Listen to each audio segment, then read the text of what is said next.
how to make red velvet cupcakes. Hey, I'm Carolina, and today we're going to be making red velvet cupcakes. I'm very excited because red velvet is one of my favorite cupcake flavors. We're gonna be making a really nice cream cheese frosting to go with it, of course. All right, so what should a red velvet cupcake or cake be like? It should have a very subtle chocolate flavor, so you don't want really overpowering chocolate flavor. You can really taste the vanilla in there as well. We add in a lot of vanilla. The red food coloring, honestly, I don't know if that's what makes it red velvet, but obviously it has no flavor. But the velvet in the name does actually, it should translate into something into the cake, and that is to have like a very moist and tender crumb to give sort of that velvety texture. So this recipe does give you that. The crumb of this is very moist, it's very tender, and it's just like really soft cupcakes. So they're very good. It's a really easy recipe. Let's just get started making them. You're going to start off by measuring out your flour, and I do recommend this for all baking recipes, but especially for this one, if you can, use a scale and actually weigh out your flour as opposed to just using measuring cups. And we're going to be using cake flour for this in order to get that tender crumb.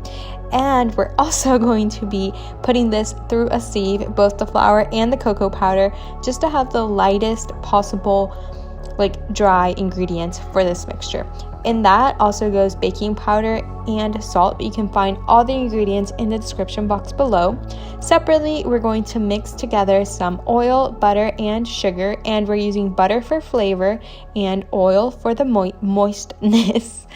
And we're also going to be adding 2 eggs, and you want to whip this for about 5 minutes, really let it go after each ingredient. Mix as much as possible.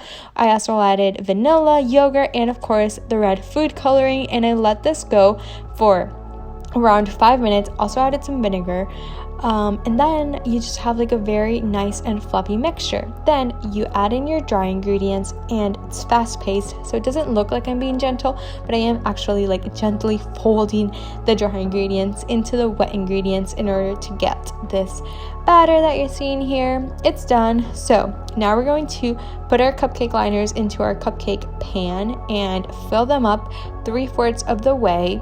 This goes into the oven for 180 degrees, at 180 degrees Celsius or 350 Fahrenheit for 15 to 18 minutes. Mine were done in 15 minutes. Now, the best part, which is the cream cheese frosting. At least that's my favorite part. Definitely make sure you use Philadelphia cream cheese for this. It just tastes better, so you want to use that.